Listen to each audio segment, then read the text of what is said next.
আমি শ্রদ্ধার সাথে স্মরণ করছি গত 17 বছর একটি ফেসিবাদ বিরোধী আন্দোলন সংগ্রাম করতে গিয়ে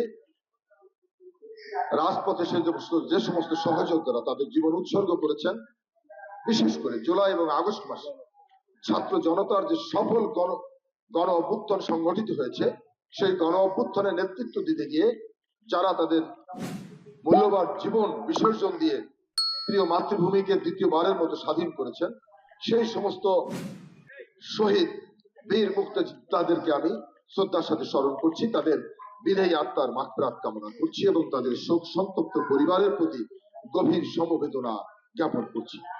পাশাপাশি এই জুলাই এবং আগস্ট মাস এবং 17 বছর রাজপথের আন্দোলন সংগ্রামে যারা নানাভাবে নির্যাতিত হয়ে এখনো বাংলাদেশের বিভিন্ন হাসপাতালে চিকিৎসাধীন রয়েছেন, যারা পঙ্গুত্ব বরণ করেছেন, যারা গুম অবস্থায় রয়েছেন, তাদের প্রতি, তাদের পরিবারের প্রতি আমি সহমর্মিতা জানাচ্ছি। প্রিয় সহযোদ্ধা বন্ধুরা, আজকের কর্মী সভা কলাবাগান থানা জাতীয়তাবাদী স্বেচ্ছাসেবক দল, ভালো লাগছে আজকে কর্মী সভার উপস্থিতি দেখে। যারা আয়োজন করেছেন তাদেরকে আমি ধন্যবাদ জানাই এবং কৃতজ্ঞতা প্রকাশ করছি। সহযোদ্ধা বন্ধুরা, মনে রাখবেন, বিগত আন্দোলন সংগ্রামে এই কলাবাগান থানায় আমরা কিন্তু এত নেতা কর্মী আমাদের আন্দোলন সংগ্রামের সময় আমরা পাই নাই। নতুন অনেক এসেছেন। সর্বোচ্চ হয়তো কলাবাগান থানায় আমার যে পর্যবেক্ষণ 20-25 জনের বেশি কখনো কলাবাগান থানায় আমি আন্দোলন সংগ্রামের নেতা কর্মী খুঁজে পাই নাই। এখন হয়তো সেই 20 জনের জায়গায় 200 জন হয়েছে, অসুবিধা নেই, ধন্যবাদ জানাই নবাগতদেরকে। তবে মনে রাখবেন, বিশেষ করে কলাবাগান থানা নেতৃবৃন্দ এবং ঢাকা মহানগর দক্ষিণের যে নেতৃবৃন্দ রয়েছেন, আমার যে 20 জন নেতাকর্মী অতীতে রাজপথে তাদের জীবনের মায়া ত্যাগ করে আপনাদের পাশে থেকে লড়াই সংগ্রাম করেছিল, 180 জনের ভিড়ে যেন আমার ওই 20 জন প্রকৃত কর্মী যেন হারিয়ে না যায়। প্রিয় বন্ধুরা, একটা জিনিস সবসময় মনে রাখবেন, পাপ্প বলেছে ফেসিবাদের মাথা পালিয়েছে, লেজ রয়ে গেছে। শেখ হাসিনা পালিয়েছে, তার মন্ত্রী পরিষদ পালিয়েছে, তার অবৈধ পার্লামেন্টের 300 মেম্বার পালিয়েছে, সত্য। কিন্তু এখনো বাংলাদেশে অসংখ্য শেখ হাসিনা দোসর এবং প্রেতাত্মারা আপনাদের মধ্যে ঘাপটি মেরে আছে। প্রিয় বন্ধুরা, মনে রাখবেন, যারা জাতীয়তাবাদী ছাত্র দলের সূর্য সৈনিক খিলগাঁয়ের নুরুজ্জামান জনিকে 16টা গুলি করে হত্যা করেছিল, যারা মকবুলকে হত্যা করেছিল, যারা আলামিনকে হত্যা করেছে, বিএনপির 422 জন নেতা কর্মীকে জুলাই এবং আগস্ট মাসে হত্যা করেছে, যারা আমার প্রিয় নেত্রীকে মিথ্যা মামলায় ফরমাইশি রায় দিয়ে 7 বছর কারারুদ্ধ করে রেখেছিল, যারা আমার প্রিয় নেতা তারেক রহমানকে স্বাভাবিক রাজনীতি বাংলাদেশে করতে দেয়নি, যার বাবা প্রধানমন্ত্রী, বাবা রাষ্ট্রপতি, মা 3 বারের প্রধানমন্ত্রী, তাকে মেরুদণ্ডের হাড় ভেঙে দিয়েছিল, ওই আওয়ামী দোষরদের প্রেতাত্মাদের সাথে কোনো আপোষ হবে না। প্রিয় বন্ধুরা, কোনোভাবে যেন এই সমস্ত আওয়ামী লুটেরা, ফেসিবাদ, দুর্নীতিবাজ কোন সদস্য যেন আপনাদের কোন সংগঠনের মধ্যে ঢুকে পড়তে না পারে, সেজন্য খেয়াল রাখতে হবে। প্রিয় বন্ধুরা, আজকে জাতীয়তাবাদী স্বেচ্ছাসেবক দল কলাবাগান থানার কর্মী সভা, এই কর্মী সভার মধ্য দিয়ে আগামী দিনে যে নতুন নেতৃত্ব আসবে, সেই নতুন নেতৃত্বকে আমি অগ্রিম সাধুবাদ জানাচ্ছি, ধন্যবাদ জানাচ্ছি। মনে রাখবেন, আমার একটি সংগঠনের সাথে আপনি জড়িত, ব্যানারটি দেখবেন জাতীয়তাবাদী স্বেচ্ছাসেবক দল। প্রথমে এটা মুখস্থ করতে হবে, জাতীয়তাবাদী স্বেচ্ছাসেবক দল। এর অর্থটা বুঝতে হবে। যার মন মানসিকতা স্বেচ্ছাসেবক দল করার মতো আছে, তাকে এই সংগঠনটা করতে হবে। পরিষ্কার ভাবে বলি, কারো উপরে জোর নেই, জোর করে এই সংগঠন আনা হবে না। আপনার যদি মন মানসিকতা থাকে স্বেচ্ছায় শ্রম দেওয়ার, জাতীয়তাবাদী স্বেচ্ছাসেবক দল করবেন। আপনার যদি মন মানসিকতা থাকে রাত 2টার সময় পাশের বাড়িতে আগুন লেগেছে, ঘুম ভেঙে বালতি নিয়ে পানি নিয়ে দৌড় দিতে হবে, এই মন মানসিকতা থাকলে স্বেচ্ছাসেবক দল করতে হবে। রোদে পুড়ে ঘামে ভিজে যদি রাজপথে থেকে আন্দোলন সংগ্রাম করতে পারেন, স্বেচ্ছাসেবক দল করতে পারবেন। ঘাম ঝরছে, রিক্সাওয়ালাকে যদি আলিঙ্গন করতে পারেন, স্বেচ্ছাসেবক দল করবেন। মনে রাখবেন, বন্যা হয়েছে দেশে, গলা পানিতে নেমে ত্রাণ কার্য পরিচালনা করতে হবে, সে ধরনের মন মানসিকতা থাকলে স্বেচ্ছাসেবক দল করতে আসবেন, অন্যথায় স্বেচ্ছাসেবক দল করতে আসবেন না। প্রিয় বন্ধুরা, পরিষ্কার কথা। প্রিয় বন্ধুরা, আমি এই কর্মী সম্মেলনের সফলতা কামনা করছি। পাশাপাশি যে জিনিসটা আপনাদের সামনে বলতে চাই সেটা হচ্ছে, আপনারা যারা এখানে উপস্থিত রয়েছেন, আমি বিশ্বাস করি আপনারা বাংলাদেশ জাতীয়তাবাদী দল, অর্থাৎ বাংলাদেশি জাতীয়তাবাদে যারা আপনারা বিশ্বাস করেন, শহীদ রাষ্ট্রপতি জিয়াউর রহমানের আদর্শ যারা বুকে ধারণ করেন, লালন করেন এবং পালন করেন, তারা এখানে আছেন, এটা আমি বিশ্বাস করি। মনে রাখবেন, রাজনীতি আমরা সবাই করি, রাজনীতি করি সম্মানের জন্য। যে রাজনীতিতে সম্মান থাকবে না, সেই রাজনীতি আপনার আমার কারোই করা উচিত না। আর রাজনীতিতে সম্মানটা করবে মানুষ, সাধারণ মানুষ, অর্থাৎ সাধারণ মানুষের কল্যাণের জন্য রাজনীতি করতে হবে। প্রিয় বন্ধুরা, 17 বছর একটি ফেসিবাদের বিরুদ্ধে আপনারা লড়াই সংগ্রাম করেছেন, সত্য। এই লড়াই সংগ্রাম করতে গিয়ে আপনার অনেক সহযোদ্ধা তার জীবন উৎসর্গ করেছেন, আপনি অনেক নির্যাতিত হয়েছেন, আপনার নামে একাধিক মামলা রয়েছে, মিথ্যা মামলা, আপনি একাধিকবার কারাবরণ করেছেন, আপনি দিনের পর দিন রিমান্ডের নামে অমানসিক নির্যাতন ভোগ করেছেন, সত্য, আমরা স্বীকার করি। প্রিয় বন্ধুরা, কিন্তু এটাকে পুঁজি করে আপনি যদি চাঁদাবাজি করেন, আপনি যদি লুটতরাজ করেন, আপনি যদি দখলদারিত্বে যান, আপনি যদি সন্ত্রাস করেন, দল কিন্তু আপনাকে গ্রহণ করবে না। স্পষ্ট কথা, আপনার ব্যক্তির দায় দল গ্রহণ করবে না। মনে রাখবেন, আপনি জাতীয়তাবাদী দলের একজন সদস্য। বাংলাদেশের মানুষ, সাধারণ মানুষ বিএনপির নেতা কর্মীদের প্রতি অনেক বেশি প্রত্যাশা করে, অনেক বেশি আশা করে। কেন? কারণ বাংলাদেশের রাজনীতিতে বিএনপি সব থেকে জনপ্রিয় একটা বৃহৎ রাজনৈতিক দল। এই দলের সদস্যদের কাছে সাধারণ মানুষের অনেক প্রত্যাশা। আপনারা আন্দোলন সংগ্রাম করেছেন, ত্যাগ স্বীকার করেছেন, আমরা অস্বীকার করছি না। কিন্তু মনে রাখবেন, আপনি যে ত্যাগ স্বীকার করছেন, আমি যে ত্যাগ স্বীকার করেছি, এর থেকে অনেক বেশি ত্যাগ স্বীকার করেছি আমার প্রিয় নেত্রী, দেশনেত্রী বেগম খালেদা জিয়া, আমার প্রিয় নেতা বিএনপির ভারপ্রাপ্ত চেয়ারম্যান জনাব তারেক রহমান এবং জিয়া পরিবার। আপনারা সবাই জানেন, 2006 সালে দেশীয় এবং আন্তর্জাতিক ষড়যন্ত্রের মধ্য দিয়ে বাংলাদেশের একটি নির্বাচিত সরকারকে হটিয়ে একটি অন্তর্বর্তী সরকার প্রতিষ্ঠিত হয়েছিল, যে সরকারের নেতৃত্ব দিয়েছিলেন মঈনুদ্দিন এবং ফখরুদ্দিন।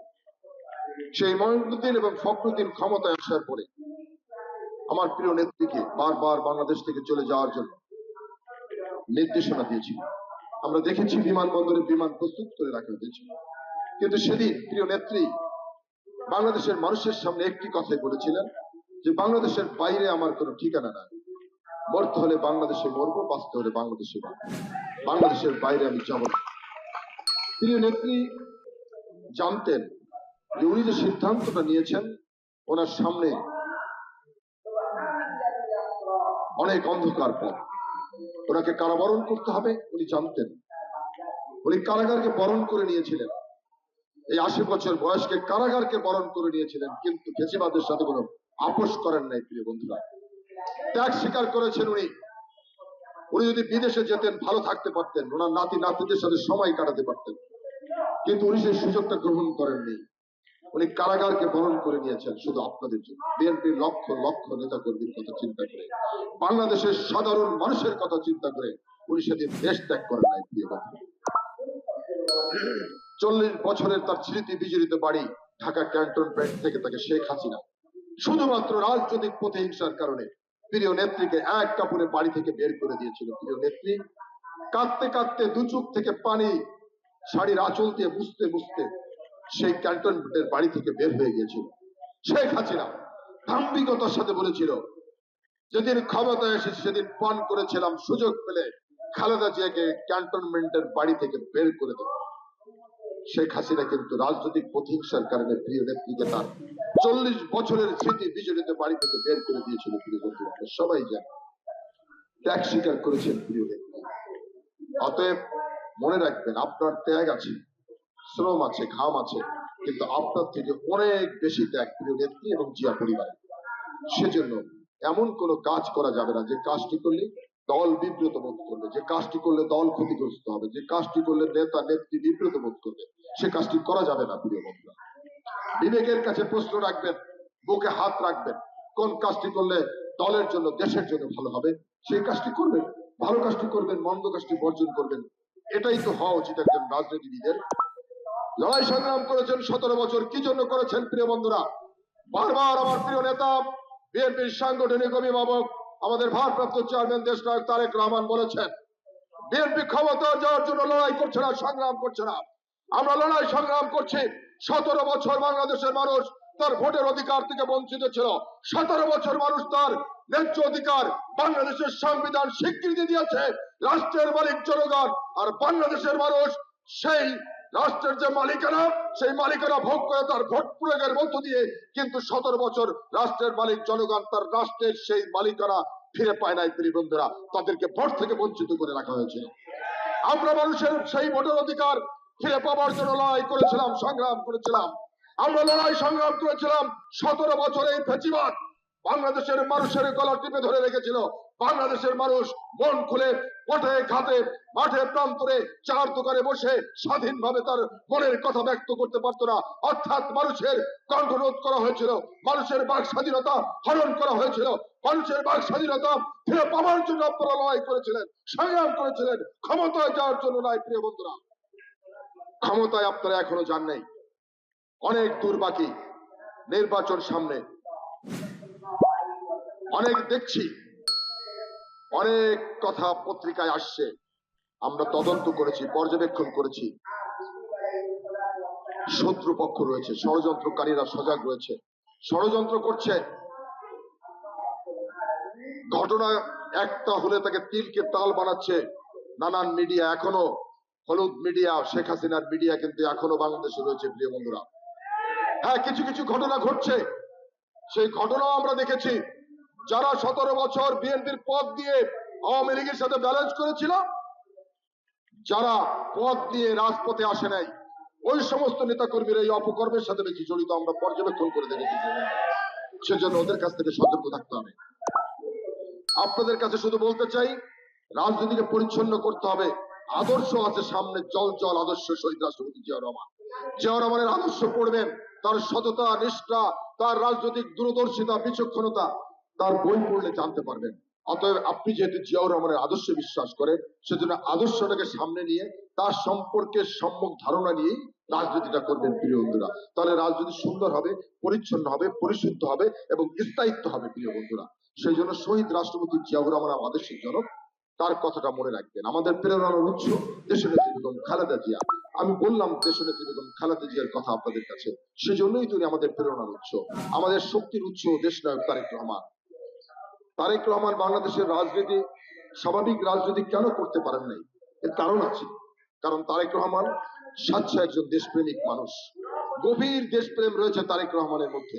কারণ তারেক রহমানের শরীরে জিয়াউর রহমানের রক্ত প্রবাহমান। তারেক রহমান দুর্নীতি করতে পারে না। 111 সরকার, শেখ হাসিনা, পার্শ্ববর্তী একটি রাষ্ট্র ষড়যন্ত্র করেছিল তারেক রহমানকে দুর্নীতিবাজ বানানোর জন্য। কিন্তু 17 বছরে শেখ হাসিনা বাংলাদেশ সহ বিশ্বে তন্ন তন্ন করে খুঁজেছিল তারেক রহমানের দুর্নীতি ধরার জন্য। লেশমাত্র দুর্নীতির প্রমাণ করতে পারে নাই শেখ হাসিনা। আমরা দেখেছি, যার বাবা রাষ্ট্রপতি, যার বাবা সেনাবাহিনীর প্রধান, যার মা 3 বারের প্রধানমন্ত্রী, তার ঢাকা শহরে কোনো হোল্ডিং নাম্বার নাই। তারেক রহমান আছে, তারেক রহমানের হোল্ডিং নাম্বার আছে, আপনারা জানেন? আপনারা যদি ঢাকা শহরে তারেক রহমানের কোন বাড়িটা, এটা যদি দেখাতে পারেন, রাজনীতি ছেড়ে দেবো প্রিয় বন্ধুরা। যে তারেক রহমানের এই বাড়িটা তারেক রহমানের নামে দুর্নীতি করে এই বাড়িটা করেছে, এই ফ্ল্যাটটা কিনেছে, যদি দেখাতে পারেন, রাজনীতি ছেড়ে দেব। তারেক রহমান রাজনীতি করতে পারে নাই পার্শ্ববর্তী একটি রাষ্ট্রের ষড়যন্ত্রের কারণে। কারণ তারেক রহমান জিয়াউর রহমানের ছেলে, সে যদি বাংলাদেশের রাজনীতি করে, সে যদি বাংলাদেশের রাষ্ট্র ক্ষমতায় থাকে, পার্শ্ববর্তী রাষ্ট্রের মোড়লগিরি চলবে না এখানে। সে কারণে জিয়াউর রহমানকে রাজনীতি, তারেক রহমানকে স্বাভাবিক রাজনীতি করতে দেয় না এখানে। প্রিয় বন্ধুরা, তারেক রহমান দুর্নীতিবাদ ছিল? হ্যাঁ, কোন প্রমাণ পেয়েছেন আপনারা? 5 লক্ষ টাকা তারেক রহমানের কোন অ্যাকাউন্টে শেখ হাসিনা দেখাতে পেরেছে? পারে নাই। তারেক রহমানের বিরুদ্ধে শেখ হাসিনা শত শত মিথ্যা মামলা দিয়েছিল শুধুমাত্র রাজনৈতিক প্রতিহিংসার কারণে। আমরা দেখেছি শেখ হাসিনার আদালত তারেক রহমানের বিরুদ্ধে যখন গ্রেপ্তারি পরোয়ানা জারি করেছে, সেই গ্রেপ্তারি পরোয়ানা কোন ঠিকানায় পাঠাবে সেই ঠিকানায় তো খুঁজে পায় নাই। বাধ্য হয়েছে আদালত জিয়াউর রহমানের প্রত্যেক বেটা বগুড়ার গাবতলীতে সেই গ্রেপ্তারি পরোয়ানা পাঠাবে। এটাই তারেক রহমান। 5ই আগস্টের পরে তারেক রহমান বাংলাদেশের মানুষের সামনে জাতির উদ্দেশ্যে বক্তব্য রেখেছেন। এখন পর্যন্ত তারেক রহমানের কোন বক্তব্য বাংলাদেশের কোন সমালোচক, কোন নিন্দুক এখনো সমালোচনা করতে পারে নাই। তার মানে কি? তারেক রহমানকে বাংলাদেশের মানুষ গ্রহণ করেছে, তারেক রহমানের নেতৃত্বকে গ্রহণ করেছে। অর্থাৎ Tarique Rahman is a future leaders of nation. এই জাতির ভবিষ্যৎ নেতা তারেক রহমান। সেজন্য তারেক রহমানকে বাঁচিয়ে রাখতে হবে, তারেক রহমানের রাজনীতিকে বাঁচিয়ে রাখতে হবে। আমরা এমন কোনো কাজ করব না যে কাজটি করলে তারেক রহমানের রাজনীতি ক্ষতিগ্রস্ত হবে, দলের রাজনীতি প্রশ্নবিদ্ধ হবে। সে কাজটি করা যাবে না। প্রিয় বন্ধুরা, অবৈধ পন্থায় অর্থ উপার্জন করবেন, অবৈধ পন্থায় অর্থ উপার্জন করে অন্যের পকেটের টাকা কেড়ে নিয়ে বিরিয়ানি খাবেন? তার থেকে সৎ পথে হালাল রুজি করে শ্রম দিয়ে টাকা অর্জন করে ডাল ভাত খাবেন। তার মধ্যে অনেক সুখ, অনেক আনন্দের, অনেক তৃপ্তির। প্রিয় বন্ধুরা, আপনাদের সকলের কাছে উদারত আহ্বান জানাচ্ছি, রাজনীতিকে পরিচ্ছন্ন, ধারাবাহিক যে রাজনীতি রয়েছে, গতানুগতিক যে রাজনীতি রয়েছে, এই গতানুগতিক রাজনীতির ধারা থেকে আমাদেরকে বের হয়ে আসতে হবে। রাজনীতিকে আধুনিকায়ন করতে হবে, রাজনীতির গুণগত মানকে উন্নয়ন করতে হবে, মানুষের কল্যাণের জন্য রাজনীতি করতে হবে এবং দেশের জন্য রাজনীতি করতে হবে। প্রিয় বন্ধুরা, আর জাতীয়তাবাদী স্বেচ্ছাসেবক দল সেই কাজটি করবে বলে আমি আশা করছি। আগামী দিনে কলাবাগান থানার যে নতুন নেতৃত্ব আসছে, সেই নতুন নেতৃত্বকে অগ্রিম শুভেচ্ছা এবং অভিনন্দন জানিয়ে যারা এই আয়োজন করেছেন তাদেরকে ধন্যবাদ জানাচ্ছি এবং সকলের কাছে আশা করছি আমাদের সাংগঠনিক অভিভাবক যে মানবিক সমাজ বিনির্মাণের জন্য যে কাজ করছেন, সেই কাজকে এগিয়ে নেওয়ার জন্য আমাদের মধ্যে আমাদের সম্পর্ক ছাত্রদল, যুবদল, স্বেচ্ছাসেবক দল, বিএনপি সকল সংগঠনের মধ্যে একটি ভ্রাতৃত্বের বন্ধন স্থাপন করে এই ভ্রাতৃত্বের বন্ধনকে আরো অটুট এবং মজবুত করে আমরা যদি এগোতে পারি, ইনশাআল্লাহ যে ষড়যন্ত্র শুরু হয়েছে এই ষড়যন্ত্রকে মোকাবেলা করে আমরা এই বিজয় অর্জন করব। এবং আমরা যদি ঐক্যবদ্ধ থাকতে পারি, আমি বিশ্বাস করি তারেক রহমানের নেতৃত্বে আগামীর বাংলাদেশ হবে একটি বৈষম্যহীন গণতান্ত্রিক বাংলাদেশ, আগামীর বাংলাদেশ হবে একটি দুর্নীতিমুক্ত বাংলাদেশ, আগামীর বাংলাদেশ হবে একটি দখলদার, চাঁদাবাজ, সন্ত্রাস মুক্ত বাংলাদেশ, আগামীর বাংলাদেশ হবে আপনার আমার শহীদ রাষ্ট্রপতি জিয়াউর রহমান, দেশনায়ক তারেক রহমানের একটি স্বপ্নের সোনার বাংলাদেশ। সেই প্রত্যাশায় সকলকে ধন্যবাদ জানিয়ে আমার বক্তব্য শেষ করছি। খোদা হাফেজ। বাংলাদেশ জিন্দাবাদ, জাতীয়তাবাদী স্বেচ্ছাসেবক দল জিন্দাবাদ, শহীদ জিয়া অমর হোক, দেশনেত্রী বেগম খালেদা জিয়া জিন্দাবাদ, আমাদের সাংগঠনিক অভিভাবক জনাব তারেক রহমান জিন্দাবাদ। সকলকে ধন্যবাদ।